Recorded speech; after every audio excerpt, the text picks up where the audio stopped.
ओम गणेशाय नमः। ओम नमः शिवाय। मैं निखिल ज्योतिष आचार्य आप सभी का मेरे चैनल पर पुनः स्वागत करता हूं। आशा करता हूं कि आप सभी स्वस्थ होंगे। महादेव की कृपा आप सभी पर सदैव बनी रहे।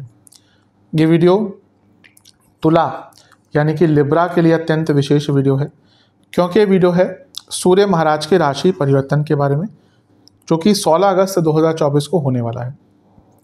सूर्य अपनी ही खुद की राशि यानी कि सिंह में प्रवेश कर जाएंगे। आपके 11वें भाव में, 10वें घर में थे, 11वें घर में प्रवेश कर जाएंगे।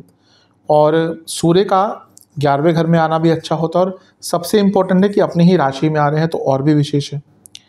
सूर्य कई चीज़ों के कारक होते हैं: प्रकाश, प्रताप, गुडविल, अथॉरिटी, पावर, सरकार, सरकारी कार्य, पिता, कई चीज़ों का कारकत्व सूर्य के पास है। और सबसे इम्पोर्टेंट चीज़ क्या है कि सूर्य कहीं ना कहीं अपना प्रकाश उस भाव में लेकर जाते हैं जिस भाव को वो प्रभावित करते हैं। और यहाँ पर अगर हम देखें तो सूर्य पर कई ग्रहों का प्रभाव है। सूर्य बैठे हैं 11वें घर में, और बुध के साथ में बैठे हैं, और बुध वक्री हैं। शुक्र के साथ में बैठे हैं, शनि की दृष्टि है। अब शनि और शुक्र दोनों ही सूर्य के परम शत्रु हैं।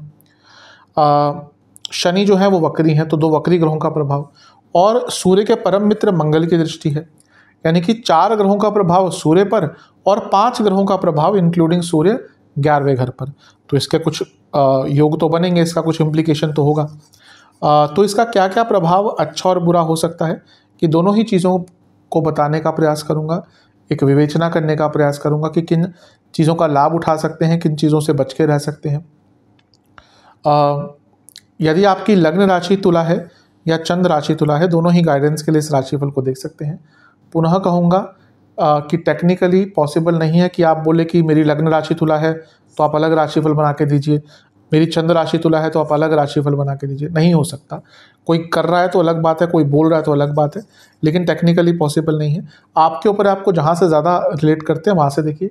मेरा क्या मानना है, लग्न राशि से देखेंगे तो ज़्यादा अच्छा रहेगा आपके लिए। शुरुआत करते हैं। कुछ उपाय भी बताऊँगा वीडियो के अंत में, हमेशा की तरह। सबसे पहले 11वें घर के सूर्य, क्योंकि सूर्य 11वें घर में आ रहे हैं और अपनी राशि के सूर्य हैं, बहुत उत्तम होता है, अति उत्तम। शास्त्र क्या कहते हैं, 11वें घर के सूर्य सरकार से लाभ देते हैं। अब क्योंकि अपनी ही राशि के तो प्रबलता बहुत बढ़ जाती है, तो इसके क्या क्या क्या इम्प्लीकेशंस हो सकते हैं। पहला, अगर आप सरकारी जॉब ढूंढ रहे थे, अगर आप उस प्रोसेस में है कि आपका इंटरव्यू है या कोई एग्ज़ाम है, तो उनके लिए एक महीना बहुत अच्छा रहेगा। तो सरकारी जॉब के लिए या ढूंढने के लिए महीना अच्छा है। अगर आप सरकारी जॉब करते हैं, उसमें कुछ ट्रांसफ़र चाह रहे थे, कुछ नया चाह रहे थे। कई लोग होते हैं कि सरकारी जॉब करते हैं, साथ में एग्ज़ाम्स देते हैं, दूसरे कोई और प्रमोशन मिल जाए या कोई और अच्छी पोस्ट मिल जाए, तो उनके लिए बहुत अच्छा है। अगर आप सरकार से संबंधित कोई बिज़नेस करते हैं, आप बिजनेसमैन हैं, आप ट्रेडर हैं, मैन्युफैक्चरर हैं, आप सरकार से कोई कॉन्ट्रैक्ट लेना चाहते थे, तो उनके लिए बहुत अच्छा समय है। या फिर सरकार के से मिलकर कुछ कार्य आप करते थे, आपका बिजनेस ऐसा है, तो उनको लाभ मिल सकता है। जो 11वें घर के सूर्य होते हैं वो शास्त्र क्या कहते हैं, वो राज कर्मचारी बनाते हैं। इसलिए मैंने कहा कि सरकारी जो नौकरी है उसके योग बन जाते हैं, और सरकारी चीज़ों से लाभ बहुत मिलते हैं। कोई सरकारी कार्य आपका अटक रहा था, वो यहाँ पे पूर्ण हो सकता है। कुछ लिखा पढ़ी के कार्य अटक रहे थे, वो यहाँ पे पूर्ण हो सकते हैं। कुछ गवर्नमेंट से आपके ड्यूज थे या कोई नोटिस आए हुए थे, उनको सॉल्व करने के लिए बहुत अच्छा समय है। कोई भी छोटा मोटा लीगल केस चल रहा है जिसमें क्रिमिनल इन्वॉल्वमेंट नहीं है, यानी कि सिविल केस है, नॉर्मल केस है, तो उसको सॉल्व करने के लिए समय बहुत अच्छा है। तो बहुत अति विशेष यहाँ पर सूर्य का गोचर दिख रहा है। सूर्य आपके खुद 11वें घर के स्वामी है, जो लाभ स्थान है। तो ये बता रहा है कि आपको धन की प्राप्ति बहुत होगी, इच्छाओं की पूर्ति बहुत होगी, पैसे कमाने के सोर्सेस खोल सकते हैं। मंगल की दृष्टि है सूर्य पर और 11वें घर पर, और सूर्य मंगल के परम मित्र हैं। और मंगल क्या है, धन स्थान के स्वामी, और अष्टम में बैठे हैं। अष्टम भाव लाभ स्थान, अचानक से धन प्राप्ति होगी। और क्योंकि मंगल प्रॉपर्टी के कारक है, अष्टम भाव एंसेस्ट्रल प्रॉपर्टी का है, तो एंसेस्ट्रल प्रॉपर्टी से भी कुछ लाभ हो सकता है। कोई गांव में ज़मीन पड़ी थी, उसको बेचना चाह रहे थे, वो हो सकता है। या एंसेस्ट्रल प्रॉपर्टी का कोई वाद विवाद चल रहा था, जैसे मैंने अभी कहा कि इसको सॉल्व करने के लिए बहुत अच्छा मौका है। तो ये भी अति विशेष चीज़ें दिख रही है। मंगल सप्तमेश हैं और दूसरे घर में बैठकर 11वें घर को देख रहे हैं, जो सप्तम से पंचम है, यानी कि बिजनेस में बहुत एक्टिव रहेंगे, नए नए आइडियाज़ आएंगे, नए नए कार्य करने का अवसर मिलेगा। सूर्य शुक्र के साथ बैठे हैं, और शुक्र क्या है, लग्नेश है। लाभेश और लग्नेश का योग हो गया लाभ स्थान में। इससे अच्छा आपको क्या चाहिए? आपको धन चाहिए, आपको फिजिकल कंफर्ट चाहिए, आपको अपने कार्य पूर्ण करने हैं, आपको इच्छाओं की पूर्ति करनी है, पैसा बढ़ाना है, हर रुके हुए काम करने हैं, हर चीज़ के लिए ये जो गोचर है आपका बहुत अच्छा है। लाभ उठाइए। एक ज्योतिष होने के नाते केवल मैं बता सकता हूँ ये समय अच्छा है, कर्म तो आपको ही करने हैं।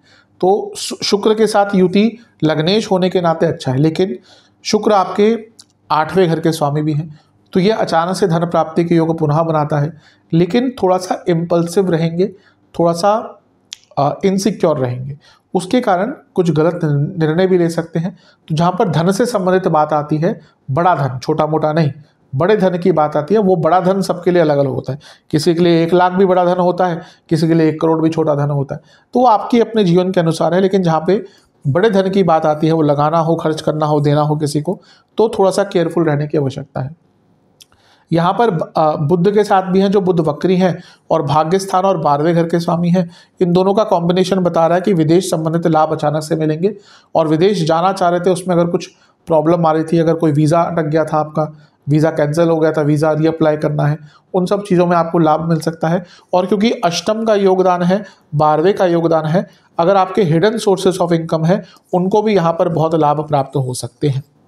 तो काफ़ी अच्छी चीज़ें आपके लिए दिख रही हैं, इनका लाभ उठाइएगा। शनि की दृष्टि है और सूर्य की दृष्टि शनि पर है। अब ये दोनों पिता पुत्र हैं, लेकिन संबंध अच्छे नहीं हैं। अब अच्छी चीज़ क्या है, शनि आपके लिए योग कारक ग्रह हैं और लाभ स्थान को देखेंगे। पुनः धन प्राप्ति, पैसा, फिजिकल कंफर्ट, इन सब के लिए पूरा महीना बहुत अच्छा है। लेकिन शनि सूर्य का समसप्तक 11वें और पंचम से, यानी कि आपके अपनी संतान से संबंध बिगड़ सकते हैं, आपके अपने बड़े भाई बहनों से संबंध बिगड़ सकते हैं, आपके अपने कलीग से भी संबंध बिगड़ सकते हैं, इसका ध्यान देना है। और सबसे इम्पोर्टेंट क्या ध्यान देना है, पंचम संतान प्राप्ति का भाव है। वक्री शनि चल रहे हैं यहाँ पर, और 3 ग्रह देख रहे हैं, जिसमें से 1 ग्रह वक्री है और एक सूर्य है जो संतान प्राप्ति में बाधा देता है।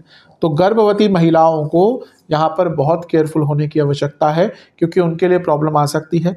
दूसरा, ओवर थिंकिंग से अपने आप को बचा के रखिएगा, उनके लिए प्रॉब्लम आ सकती है जो ऑलरेडी ओवर थिंकर्स होते हैं। और रिलेशनशिप पर और मैरिड लाइफ पर बुरा प्रभाव पड़ेगा। कैसे? बिजनेस के लिए बहुत अच्छा है, स्टूडेंट्स के लिए भी अच्छा है, क्योंकि बुध आदित्य योग बन रहा है, पंचम में शनि है, जो स्टूडेंट्स के लिए बहुत बुरे नहीं होते। लेकिन ये रिलेशनशिप का भाव है, शनि ऑलरेडी तंग करते हैं, अब सूर्य ने भी देखना शुरू कर दिया। वक्री बुध देख रहे हैं, कम्युनिकेशन गैप आ सकते हैं। शुक्र देख रहे हैं, वो सूर्य के साथ अस्त हैं, यानी कि फिजिकल इंटीमेसी के इशू आ सकते हैं।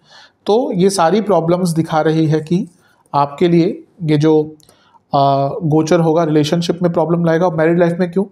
अगर हम देखें तो ऑलरेडी मंगल दोष आपका चल ही रहा है, सप्तमेश, एक तो मंगल अष्टम में है और वो सप्तमेश भी है, और सप्तम से पंचम में इतने सारे ग्रह हैं, जिसमें से शुक्र भी हैं, और शनि की दृष्टि है यहाँ पर। और शुक्र क्या है, विवाह के कारक, वैवाहिक जीवन के कारक है।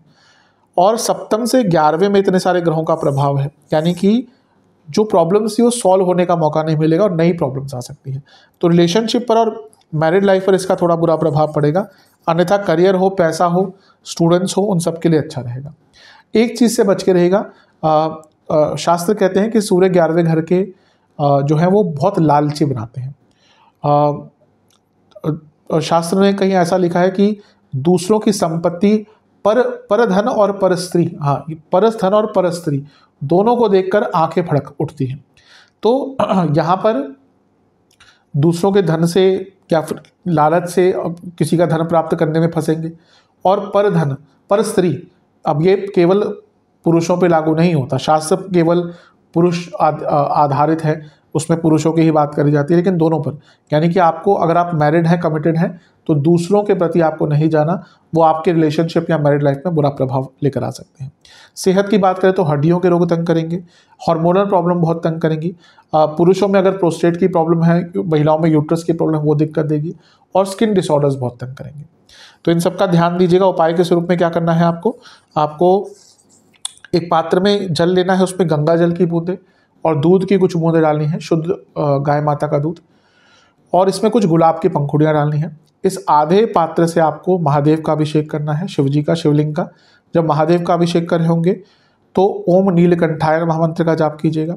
फिर आधा जो पात्र बचा है उससे सूर्य देवता को जल अर्पण करना है उसको। जब सूर्य देवता को जल अर्पण कर रहे होंगे वो वाला, तो आपको ओम भास्कराय नमः मंत्र का जाप करना है।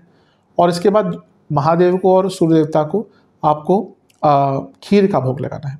ये उपाय कर लेंगे, अवश्य आपके लिए अच्छा प्रभाव रहेगा। आशा करता हूँ कि वीडियो काम आएगा। चैनल पर नए हैं, सब्सक्राइब कीजिए, वीडियो को लाइक कीजिए। अगली वीडियो में मिलूंगा आप सभी से, तब तक के लिए ओम नमः।